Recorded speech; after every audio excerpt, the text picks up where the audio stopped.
Ayan na guys, nandito na naman ako dito sa bahay ng mag-asawa na akong friend. At naimbitahan ako ng dinner. Pagkain Pilipinas, syempre, of course. Ay, nako!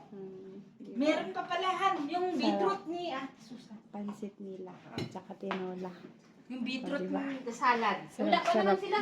So naimbitahan na ako. Ang ganda ng bahay nila dito guys. Kasi habang mainit. Yummy yung pagkain. Ito ang gusto ko. Tinola na yan. Din sinabi niya.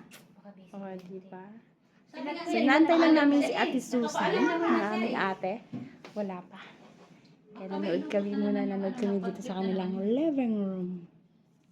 Diba? Yung addict sa selfie. Aking friend na addict sa selfie. Yan siya, guys.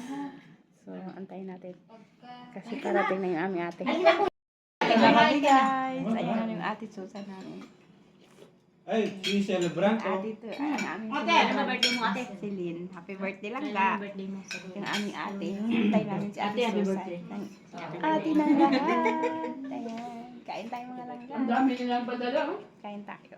Nakapuno na sila ng dalawa.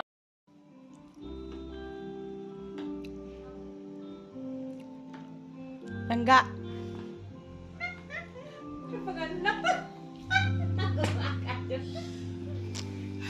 Passport? Check.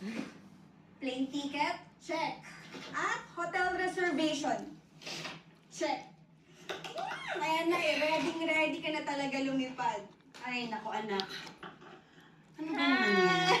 Travel agency ka na rin ba, anak? Eh, inayos mo na lahat. Wait, there's more.